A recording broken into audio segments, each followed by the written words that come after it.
Welcome to this evening. And what we're going to be talking about this evening is about why empaths have so many skin issues, because at least three of us on the call very definitely have had skin issues past and present.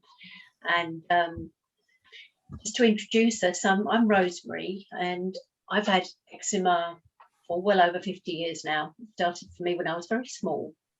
I've had all sorts of different treatments over time, but a couple of years ago, when we were in lockdown, my face was red from here to here, and it was just a bit of me that was being seen on camera. And I sought some help from Dawn, which is why we started this conversation. And my one memory of that is Dawn asked me to basically listen to my skin, to ask it what it had to tell me. And I remember one night in bed, my face was burning, and it was 2 or 3 o'clock, and I was wide awake, and I thought, okay, get the journal out. And I sat and I just put pen to paper, and it came to me that I was really, really angry about how women have been treated. I'd watched 3 films over the previous week, I think, all where women have been completely undermined, and I was absolutely steaming about it. And that's what this redness in my face was. And just to say, I have a business that's working with women. I'm a coach for women. I've started a group called Winning Women, which is how I know these lovely ladies. So that is part of my purpose, but I didn't realise how angry I was. I just wasn't in tune with it. And so that's what I got from working with Dawn, and my skin's been playing up recently. And Kellie and I, we were talking about it, and then Dawn was there as well. We decided we'd just have a 3-way conversation, because these 2 women, as they were telling you, have both had problems with acne, quite profound problems. And so, yes, let's have the conversation. So over to you, Dawn. Tell us about you, your skin, and your take on empaths and skin challenges, please. Thank you, Rosemary. My name's Dawn. I am a transformation coach and nutritionist. Let me tell you a little bit about my story to start off with, and why this matters to me, why this feels really important to me. Back when I was about 13, I started getting spots, and that's pretty normal for a teenager. So my mum, and I was distraught by it, and it was getting more and more. So my mum would very lovingly take me to the doctors, and we'd put all sorts of treatments on, and nothing would work. Then some steroids, and nothing would work. And every morning I remember putting on these treatments, and then hoping, wishing, praying that when I woke up in the morning, everything would be perfect and gone. And the first thing I would do is I would touch my face, and I could feel all the lumps and bumps, and I would just die.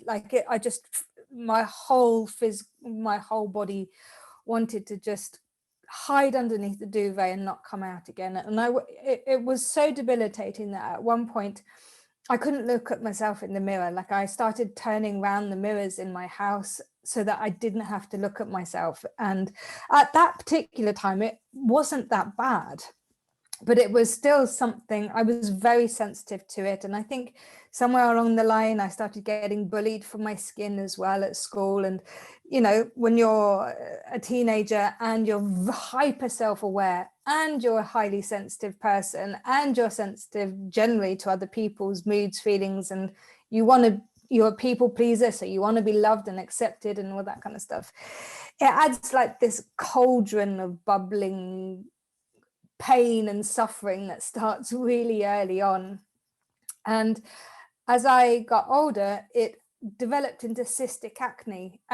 And alongside all of this, my mental health was getting more and more extreme too. So at this time my cystic acne started, I left home, so I was in charge of myself, which is a gross overstatement of what I was doing to myself. There was a lot of drinking, a lot of drugs, a lot of really bad food.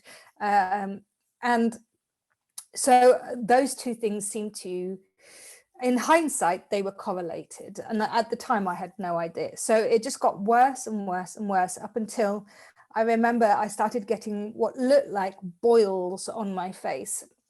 And they would congregate around here and around my chin. And people would say to me, oh, it's hormonal. And I'd say, it's not hormonal.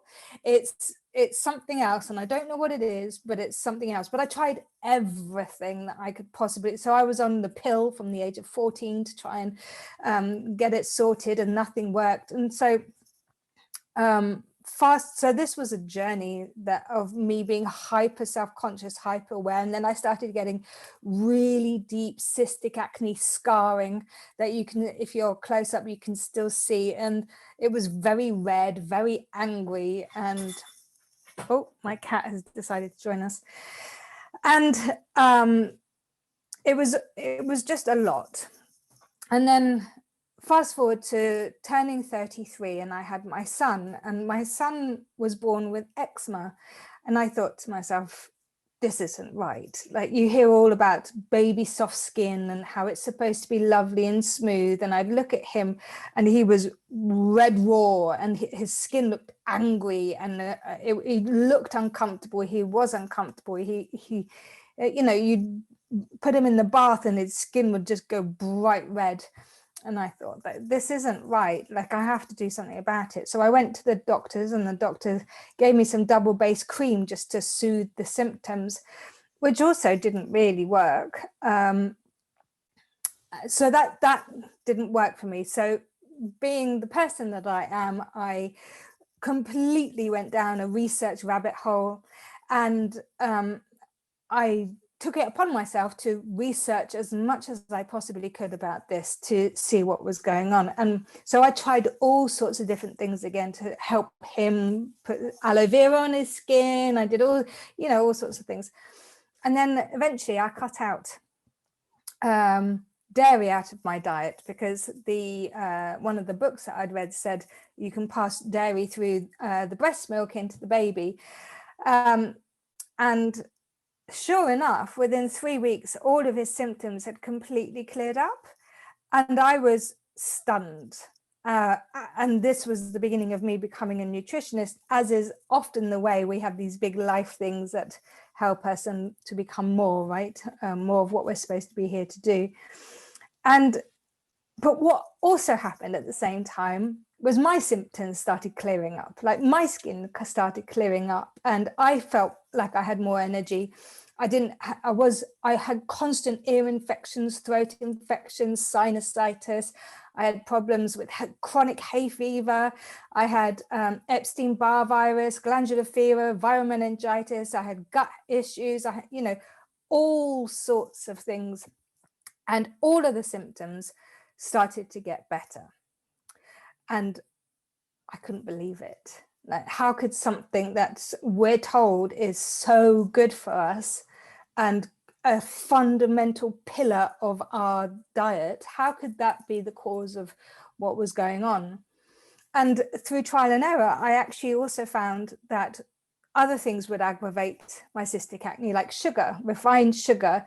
If I eat too much of it, because those of us who are highly sensitive, we need glucose to make our brains work properly. We are overthinkers, and overthinking needs glucose.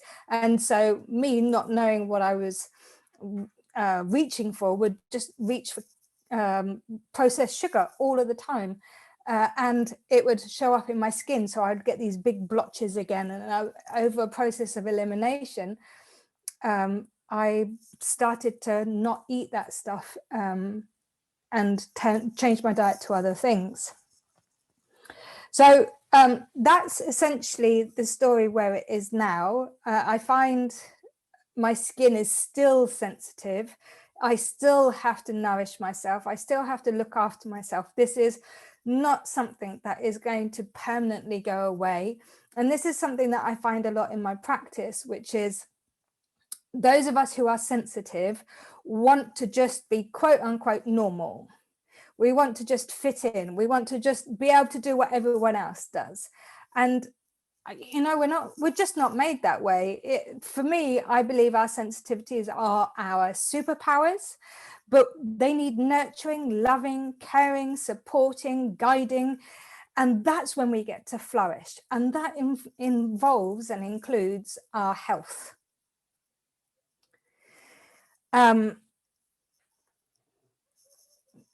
let me just add a couple more bits, and then Kelly, I'd love to hear your journey as well. I work with the 4 body system. So for me, I look at the mental, emotional, physical, spiritual, whenever I'm dealing with any sort of ailment, any symptom, anything that's coming up to the surface. Even if it's anxiety, we'd look at the physical. If you're looking at IBS and stress, all of those things are all interlinked. So when you're looking at skin, the physical side of that, I would be looking at, how is your liver doing? Is your liver healthy? Because we process through the liver is like the drainage system. And if it gets clogged and blocked up, it comes out any way it can. And one of the first ways that it comes out is through the skin. So if you're noticing that you've got skin issues, especially after the age of sort of 40, it can be a whole heap of things like years of taking hormones, and then your liver gets clogged up, and now it's screaming and it's saying, I can't take anymore, and so it comes out through the skin, and then you get like that acne that happens later on in life. It could simply just be that you've got an underlying condition, and then over time it ramps up, and then it starts to show up through the skin too. So creating a healthy environment for your liver is really important. So, and emotionally speaking, all of us on this journey together who feel called to do the inner work, we are all processing our emotions through the body. So emotions, if you're getting a lot of things like cystitis and candida and things like that, then it's likely that you're carrying an awful lot of fear. And the same goes for the liver. If your liver is not clear, and as it's trying to process ancestral karma of any kind, inner child healing, anything like that, even personal or collective. So a lot of us are, I don't know if these are familiar terms to you, but grid workers, people who work with the energy of the earth and help transmute the energy that's stuck within the earth. They will be working through the collective trauma as well on behalf of all of us. And if the liver isn't working properly, then it will come out through the skin too. There's so many aspects to this. Each of us are completely and utterly unique and individual. Our karma, our life path, everything is completely unique to us. And it's like a puzzle piece, I found.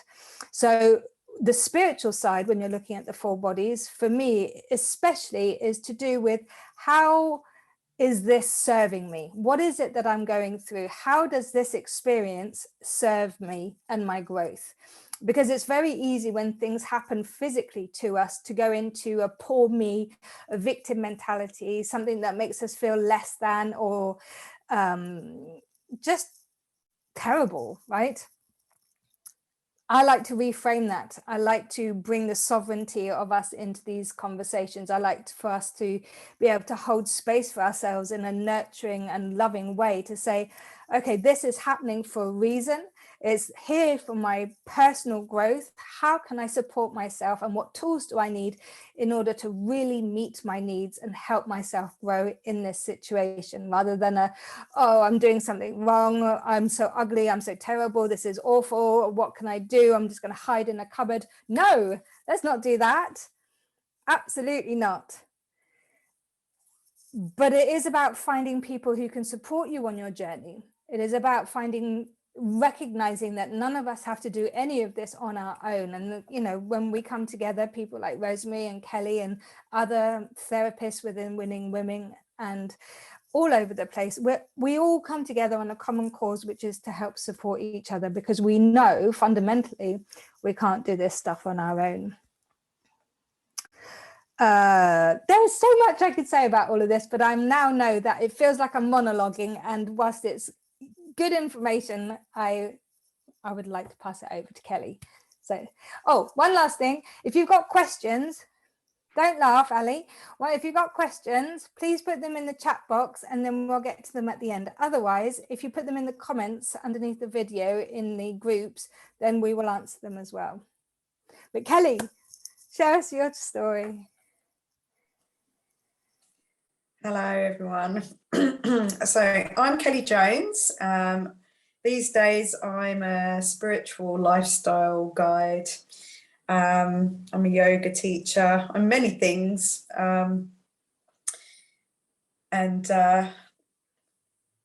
Excuse me for being a little bit vague today. I've had a real empath type of day today. So super emotional, and obviously because I'm super emotional, I've been breaking things as well. So anyway, so the story, I came up with the title of this, It's Not Safe to Be Me. And that is my experience when I was a child, which, you know, that's what happens to us when we're children. We don't really understand from the adult perspective. We don't have the ability before we're 7 years old to process the information. We just receive it. And literally, so we don't think, oh, maybe they're doing that because of this. We literally receive it as we receive it. And that gets installed. And we develop ways to protect ourselves or to deal with things based on what we know, which is not an awful lot when you're 7. So my experience is from a very young age, I was quite a gifted child, shall we say. You know, we're all unique and different. But one of the things that made me unique and different is I was a gifted dancer. I was an A student. And pretty much most things I did, I was pretty good at, which can be a little annoying, I know. But I grew up with my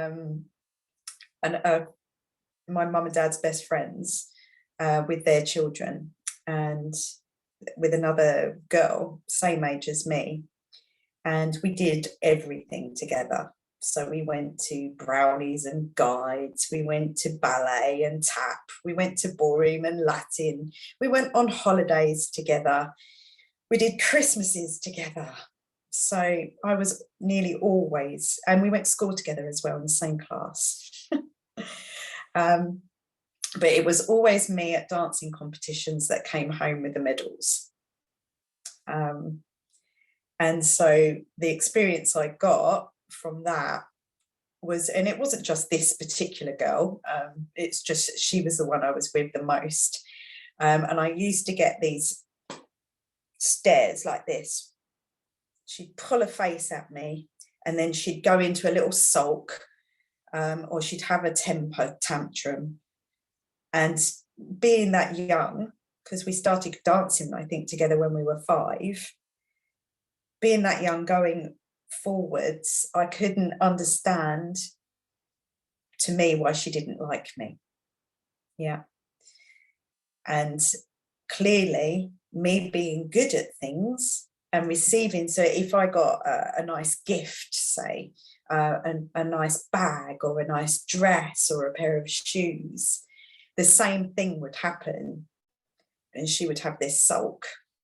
And I'm sure if she knew now as an adult, she wouldn't have meant that at all. But as a child, that was her reaction. And my reaction was, why don't you like me? I better stop being good at things. So being a dancer, that was my gift, my talent. So going forwards, I started to be on stage, in productions, and eventually I went to full-time theatre school, partially because of my talent and partially to get away from her, I think, as well. But obviously it was a programme already running in me. So throughout my life, my radar was set to avoid upsetting people like her, girls like her. I never had this experience with men at all, just women. But because my radar was set to avoid upsetting or avoid people like that in general, I would always attract them to me. Because, you know, if you set the radar to look for bombs on the bottom of the ocean, what do you find? Bombs. That's all you find. So my radar was always set to try and avoid upsetting people and causing any resentment and jealousy. Yeah, tempers. I have memories in childhood at dancing competitions where, you know, if I would win, you would see these girls have real temper tantrums, screaming, shouting, crying. And to me, I'd caused that. And obviously, because of being the sensitive empath that I am, I'm feeling their pain as well. So, you know, I mean, it's so sweet, isn't it, that I would go to the lengths of developing acne all over my face, all over my back, just so that they didn't feel bad. You know, it's an incredible story, really. Listening to you, Dawn, a similar thing with the dairy. So, you know, I've been through exactly the same with all the drugs, the medicine, the things, cutting out this, cutting out that. And it was only when I cut out dairy, milk particularly, that made a difference to the ear, nose and throat issue as well, because I had my tonsils out, my adenoids out, I had sinus operations.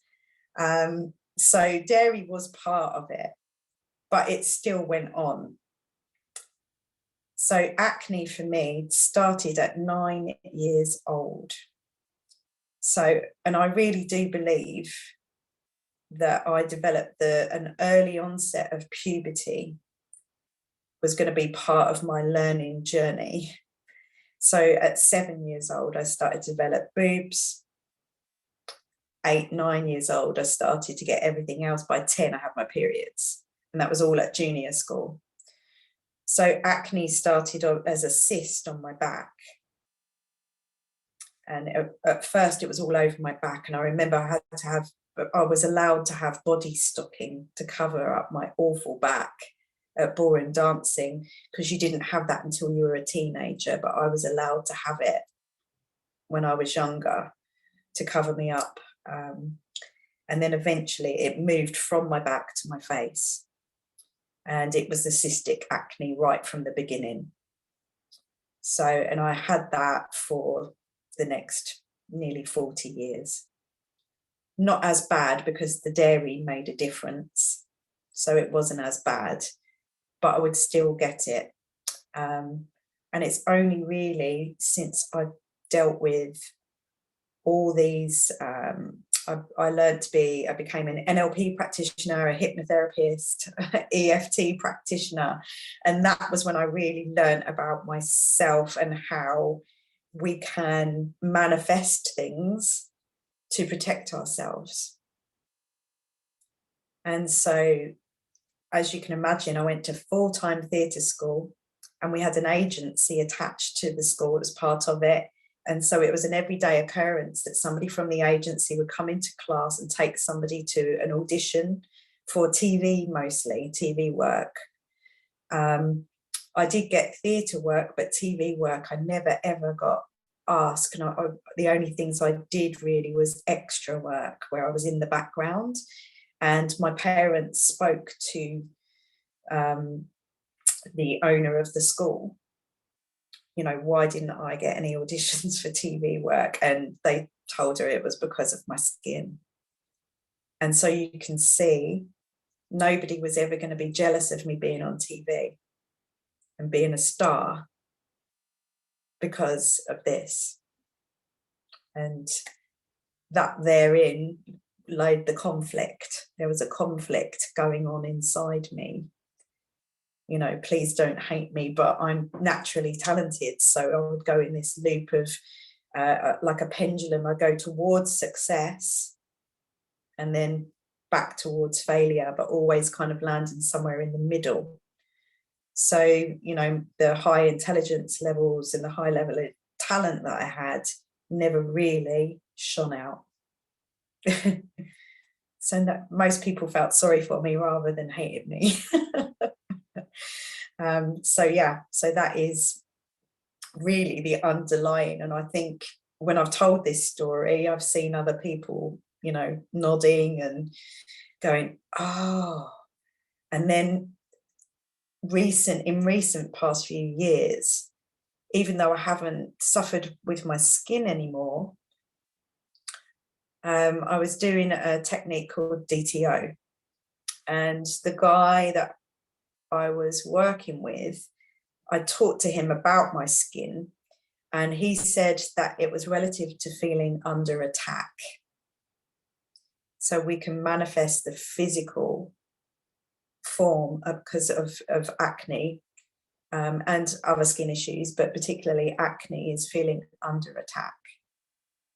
And Dawn, you kept using the word angry. It was very angry. The skin is angry, and it's that internal frustration of, you know, why do I feel this way? Why am I not like everybody else? Why don't I fit in? I just wanted to fit in. So I've actually turned up this evening makeupless, which is something I can do these days. And yes, if you look at my skin closer, you can see where the damage, you know, where it was. You know, I've got lots of potholes, as I call them, in my face. But it was only recently, since I joined Winning Women, that I've felt safe to be with women. And that's in the past few years.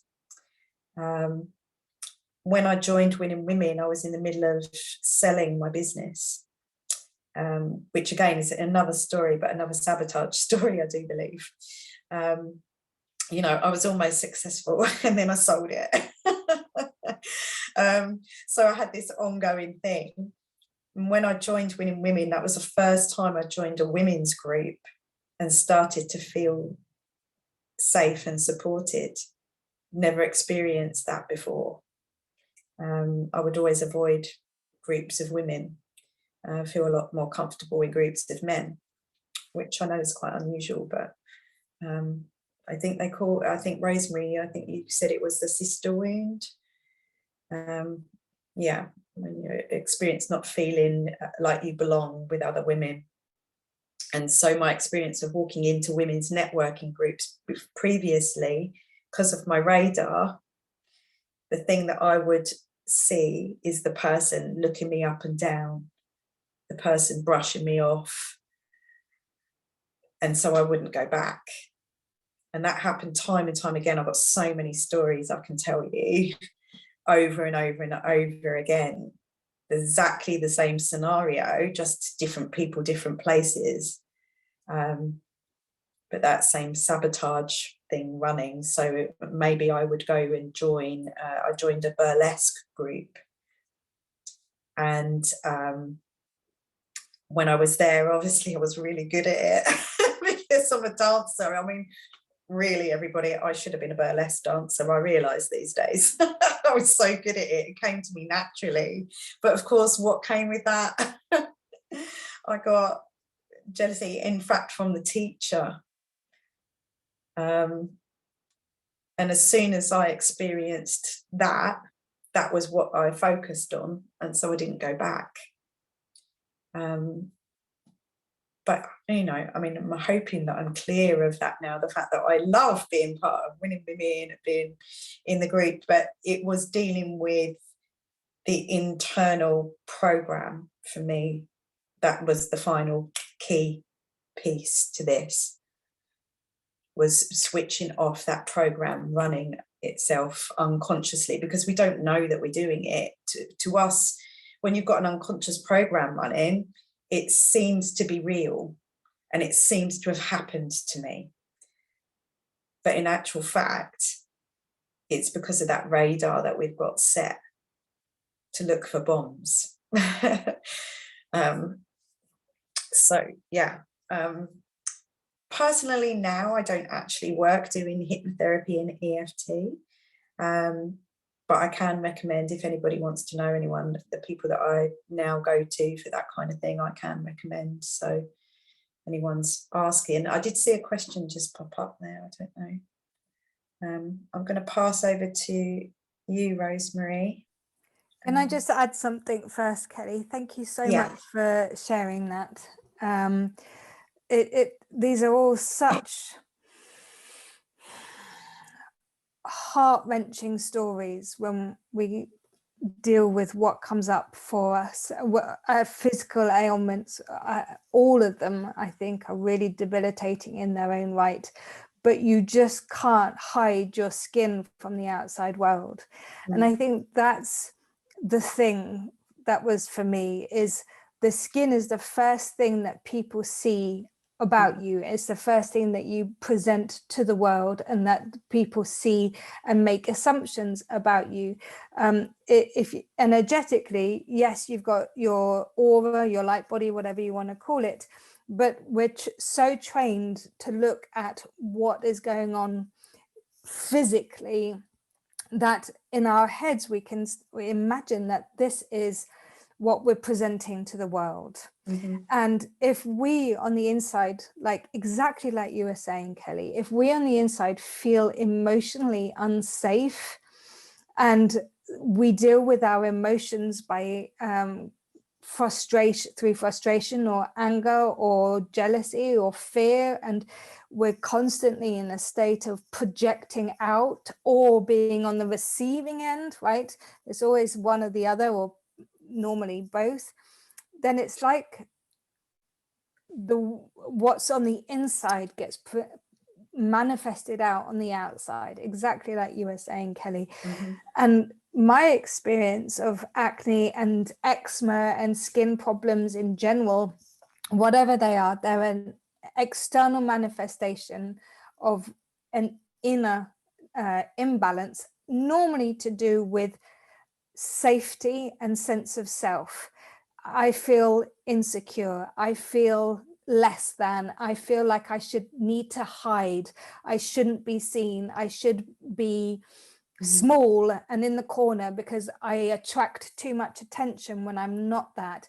Or even, you know, in family of origin situations when you're not recognized as being valued for who you are. So there's a sense of anger, sense of hostility, or almost an inner anger, like you direct it inwardly to you and hold it inwards. So you become the villain, you become the person who can't control your emotions, and then you're the bad person. All of this becomes this energetic frequency that energy like this wants to flow in and out of the body. A natural way that energy flows is natural way that energy moves is flowing, just like the waves on the water, the wind in the air. What it wants to do is come in and go out.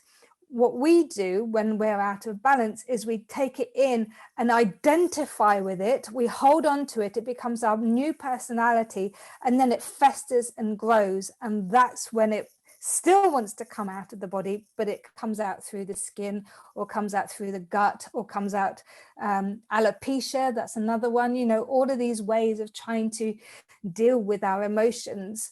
And we're just not taught how to be a healthy, thriving, sensitive, highly sensitive, empathic being in this world. And that to me is one of the reasons, not the only reason, but one of the reasons us as empaths really struggle with physical ailments, especially to do with the skin, because we just haven't learned how to deal with these big emotions that we have, our own, and then everybody else's. And oh my God, what a mess that is. Would you agree? Another thing that I did write it in the discussion when I just did a little bit of introducing myself, a brief overview of my story. Was this it's a physical manifestation of your strange and unexplained longing for home, which is not of this planet. And so for me, I've done some quantum healing, past life stuff. So I've delved into that as well. And this is definitely something that is to do with being in this place as well. So ever since I can remember, I've had a kind of a strange feeling of homesickness. And it wasn't, you know, to go home to my mom. It was like, this doesn't feel like home, this place. So it's definitely another symptom of that as well, the ultra sensitivity and not really understanding. And I still don't to this day. I'll be 52 tomorrow, everybody. Happy birthday, Kelly. And I still don't really like it here. I do my best to have the best time that I can on this planet. But having done a few quantum healing sessions, I definitely know that there's somewhere better than this, where it's wonderful. I've also had some interesting past lives, but yeah, this is not heaven on earth, this place. And just one thing briefly, and I'll pass over to you, Rosemary. I developed a new thing on my back. So this is another story. I developed it. It's almost like vitiligo on my back. And that came out when, I mean, yes, you could say I'd had an operation, I'd had anesthetic and morphine and medical drugs in my body, which I'm not used to having anymore, because I had my appendix out just before I sold my business. But during that time, again, I knew that I was going to be upsetting somebody who was resentful of me by selling the business, making that decision. So when I was in New York, this thing developed on my back. And when I sold the business, I didn't expect it to be quite as yucky, and it got a little bit uncomfortable, and some bad words were said, and I had to sign a contract that prevented me from being me. I had to sign a contract that stopped me from teaching for 5 years within 10 miles. So I felt stabbed in the back, and I have this skin thing on my back now. So this is my next journey, because I've still got it. So I've got some more work to do. So I think I'm going to blog about it as I'm doing it, so people can watch what happens, because the face is clear. But now there's this stabbed in the back thing going on. So and just quickly, whilst I was having a little look I did a little bit of research, because I love to research, about empaths and their skin. And that was one of them, was the physical manifestation of longing for somewhere that's not here, this home. But also that itching can be an aversion to self. So itching skin can be an aversion to self. That's something I noted. Rosemary, over to you. Thank you. Thank you. So we've got a question here, ladies. I think we can answer this one between us before I can say a little bit more about my eczema. How are you affected by alcohol? This is for Ali. Terrible, Ali. Never been able to tolerate it. My absolute miserableness at the time, something I always wanted to be able to have, but my body just doesn't like it. Very, very irritating. And also, what about cosmetics and skin or hair care products? The latter for me, sometimes I can't use anything at all. When my skin was bright red last year, I literally, there seemed to be one thing I could put on it to do that. That was with the eczema, not the acne. Now I'm down to a couple of products and just absolute minimum. But when I'm not, and I'm often like that, and I can never use very much of anything. What about you, ladies? Alcohol and cosmetics and skin or hair care products? Products on my skin I'm not sensitive to at all. So, I could wear like a chunk of makeup just to cover it all up. And I think I've used so many different things on my skin for acne. It could just deal with anything. I was built up resilience. So I don't have a sensitivity in that way. Alcohol, I definitely find for me that I've had a relationship with alcohol, albeit not alcoholic, but I have had a relationship with alcohol. And I think, Dawn, maybe I think we've got a similar thing going on there. you know, when I was younger, went down the wrong paths quite a lot. And I found that alcohol numbs and lessens my awareness. So my sensitivity is lessened by alcohol. So if I walk into a room, I feel everything. But if I have a glass of wine, I feel less. Yeah, it starts to blot it out. So that is something that I have in recent years become conscious of as well, that that's not a way to deal with it either. But I used to beat myself up for having a drink. And then I come to this understanding of why do I want to have a drink? You know, why couldn't I go out and not have a drink? And it was because I'm with all these energies in the room, and just have it, you know, just one or two glasses will just lessen that down. You haven't got to go to the extremes. But that will be it doesn't make my skin come up or react or anything in a physical way. But again, to me, that's my experience with the alcohol as a highly sensitive, empathic person. So I don't really like being in crowded places because I feel too much. I don't even like going to mind, body, spirit shows because there's too much energy going on. It gives me a headache. I have to leave. So hope that helps somebody. Thank you, Kelly. Yeah, my experience has been pretty similar. I certainly numbed out the sensitivity early on with alcohol and copious amounts of cannabis. But these days, I've made so much peace with my sensitivity that now when I drink alcohol, I have that numbing feeling as well.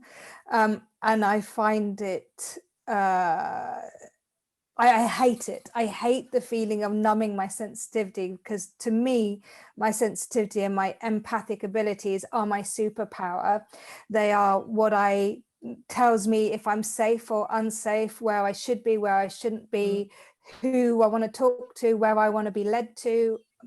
Yeah. The way that I hold myself now with my sensitivities really feels like they're working for me. And so when I drink alcohol and that numbs out my superpower, it's very disconcerting and it makes me feel on edge. And then also the following day, alcohol heightens any low-level anxiety that I've got and makes me paranoid. And I just don't, at the age that I'm at now, having had the experiences I've had, I just don't need it. Like, I just don't need to feel anxious at that level or paranoid at that level. I choose not to, you know. But in terms of physical, it doesn't, when I do drink it, it doesn't affect me. But that's from my journey. And I've noticed that if your liver is clogged in any way and it's trying to eliminate the alcohol out of your body and it can't, then that's when it tends to create a flare-up. It tends to come out through the skin or aggravate the situation even more. So, and then that's the same for any hair care or skincare products that have got alcohol in them. I stay away from all of that. I also, every single thing that I use is natural. I can't do this hair soap bar things. I wish I could. It's not my thing. I just normal shampoo and conditioner, but it's free from all of the gunk. Because I used to find that as it washed down my skin, it would inflame it and it would make it sore and itchy. I don't know if you've ever washed yourself and then come out the shower feeling like you had to smother yourself in moisturizer because your skin was itchy. I'm sure, Rosemary, you've had very familiar feelings of that. But I found that the more natural the product, the more homemade the product, that it just doesn't happen anymore. But I am very, very mindful of what I put on my skin. These days, makeup, I only use Bare Minerals or lily lolo, things like that, because they're completely Yeah. natural, and then it's fine. Yeah. I make my own. I make my do. own products. Yeah, I do that too, Kelly. Yeah, with the essential oils, I find those really soothing for my skin. Do you, Kelly? I literally make my own balms, and I've just made loads of rose water because I'm lucky enough to have access to lots of beautiful roses. Most things come out of my own garden, but I am working with my partner as a gardener at the moment. So I get to collect loads and loads of rose petals. That's what I was doing before this call, actually, sifting through roses. And I've developed almost a relationship with the roses. So I started to make more for others. So I've got some people at the moment using the rose water and to give me some feedback.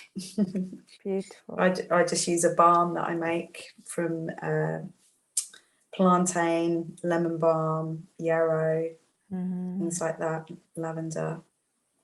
I love yarrow as well. It's lovely. Can I just recommend this book for really starting to explore your connection to your body and the thoughts and your experiences? I use this a lot. It's been really insightful for me, and to start bridging the gap between the 4 bodies rather than just a physical body. So if that calls to you, that's an option too. Great, thank you, ladies. That was fascinating. Wow. A little bit about eczema. Mine started when I was weaned, when I was 6 months old, and my mum always told me that I was fine until she weaned me, and then I got this patch of eczema on my back of my leg. Interestingly, I did a hypnotherapy session recently, and the lady wanted to help me with my eczema because I mentioned it in a blog, and she took me back to a memory, and I went straight back to being with my mum and my sister, who would have been 2, maybe 2.5, and being absolutely furious because they were laughing at me. And I know from that situation a nickname came that I found incredibly humiliating. But I was a 6-month-old baby, maybe a bit older, and an old soul, being so furious because these people were laughing at me. And when you look at the meaning of eczema, it means to boil over. So there's often this suppressed anger, and being a child of the 1960s with 2 quite angry parents, they weren't in the happiest marriage, and Dad was redhead, Mum was frustrated. I was scared. I was, very, very sensitive child, and scared of rocking that boat. Very scared of rocking that boat. And my sister was the same. I can remember being older and Dad's coming, we'll turn the music down because he won't like it. Treading on eggshells. And there's one memory where I was playing with my sister and the girl from next door, and Mum came in and she didn't like what we were doing. And I remember saying, "You're being dirty." And I could feel her anger throw me against the wall. And not literally, I was in safe company, but it was that, why is this person angry with me? And then being a child where it was never okay to express your own anger. You couldn't be loud in the garden. What would the neighbours think? And this constant kind of state of almost apology and keeping the balance and keeping yourself small. And it was so interesting. I've been read recently. It's actually been exacerbated since that treatment. And I think it's because I'm processing some very, very, very old stuff. I've been consciously looking at my family recently. I'm the last of the line. And I heard from my family in spirit that I was here to clear the family pattern around money. Well, I'm a money coach. I've been doing money coaching now for 10 years, and I've had some really big challenges myself. So I've kind of taken it on board, and I've done some gentle investigation. But I was with my uncle, and I'd listen, and I'd really get to understand the patterns of scarcity in the family, and why I'd taken on these inadequacies really from my mum and my grandma. I was with some friends at the weekend, just wandering around a museum, and I could feel myself getting redder and redder and more agitated because I was trying to do the right thing. It was so interesting. We'd been given this quiz to do that I didn't really want to do, but I didn't want to say I didn't want to do it, even though I'd been told I didn't have to do it. And I was wandering around trying to find these stupid answers, getting really itchy. And whoa, Rosemary, oh my goodness, thank you for that, higher self. You really delivered one there. Trying to get it right. And something else I did about 10 years ago, I was working in a clinic in Colchester, and we did somebody was become a family constellations teacher. And if you're curious, please go and look it up. But it's where you take a situation. So for me, it was my eczema. It was obviously causing me trouble at the time. And you have different people in the room, and you place them. You almost don't tell them what they are, but you place them. And I put someone as my eczema, and I put someone as my dad, and they just kind of tune in, and then they say what they feel from that having that identity. And my eczema was hiding behind a chair because it was so terrified of my father. And so there was always this real fear there. Yeah, and that becomes out as the trying to get it right, doesn't it? Try not to upset anyone, keeping yourself small so you don't cause too much trouble. And yes, the different layers of it. And for me, so far, my career, my eczema has changed my career 8 times. It's very much my natural barometer. Even at the moment, my instinct a few years ago would have been to go back to doing therapy work, but my hands are troublesome again. And so it's forcing me almost to do something different. And the real big thing with my eczema was 3 weeks after I qualified as a nurse. I had eczema on my hands by then, and I was told I wasn't fit to work in any clinical area. I was bloody furious. But it's been this sort of natural barometer. And I think as a sensitive person who wasn't necessarily in tune with my alignment, that's something I've been much more conscious of recently, the fact that this is my 20%, and then there's this 80%, which is my spiritual self.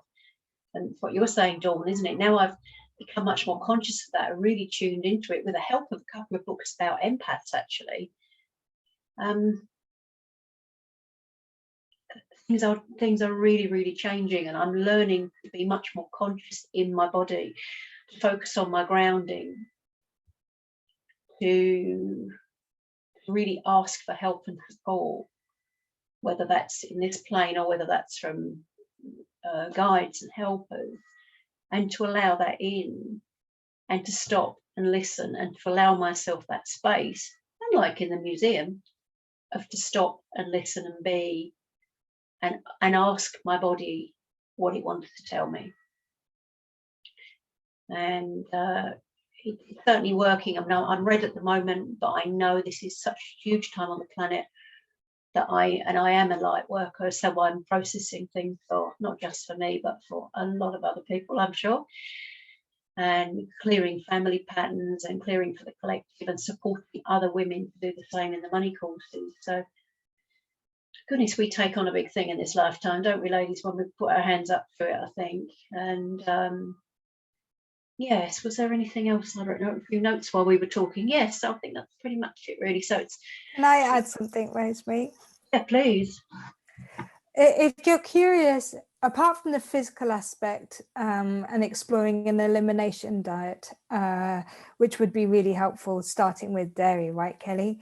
But if you're curious as to starting your journey with the emotional, spiritual side of your symptoms, I would really encourage you to look into inner child work and just explore what your inner child is trying to say to you, because when we start to listen, things become a lot clearer. I do a course on that that's online. I know there are other people in the Winning Women who do and offer inner child stuff. I don't know, Kelly, if you do anything along those lines, but there's certainly somebody for everybody. But to start there, I think, is really a very useful and practical thing that we can do to start off with our journey. Yeah, you're right. There's always a little child in there who needs nurturing and listening to and comfort and all those things. It's definitely huge. Yeah.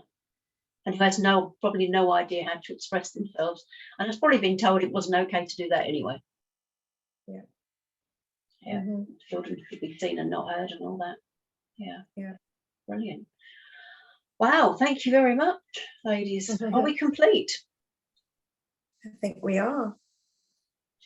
I would say that the thing that helps me these days is, as you two both know, I'm very much into astrology and the moon. So following the moon cycles and being aware of what's going on astrologically helps me to be a little bit more prepared energetically each day for how it's going to be.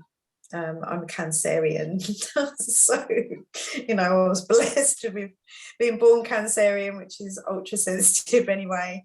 It is a trait, but also ruled by the moon.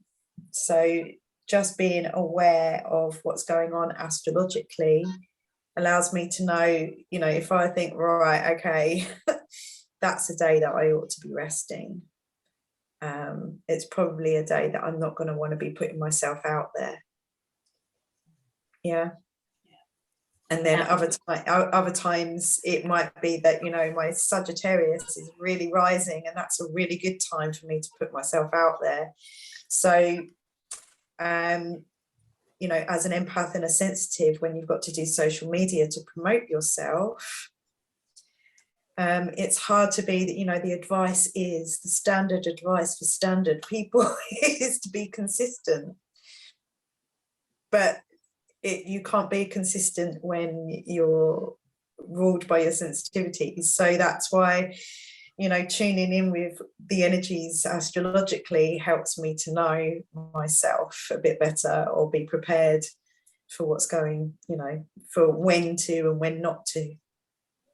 Not to try and make yourself. There's some situations we can't avoid sometimes, but even if you have got a 9 to 5 job, that you've got to be there as that exact time every week, regardless of it being a new moon and you should be resting, just being aware of that and how much energy you expend that day is a good thing. So particularly if you are sensitive, if it could be a day that if you could work from home, make it that day on a new moon, not going into work and being in the office with other people. So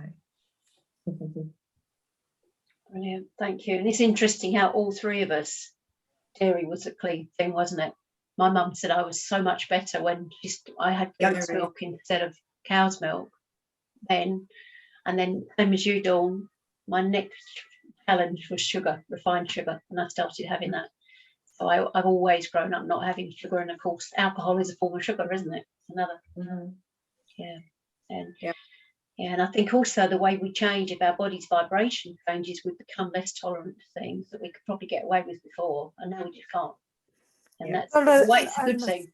A lot of that is the liver. It just gets a saturation point where it just can't deal with it anymore. It just builds and builds and builds and builds. That's why as kids, not always, obviously, but a lot of children are quite tolerant of a lot of things until we get into our 40s and 50s, and then our bodies start to go, no, I've had enough now.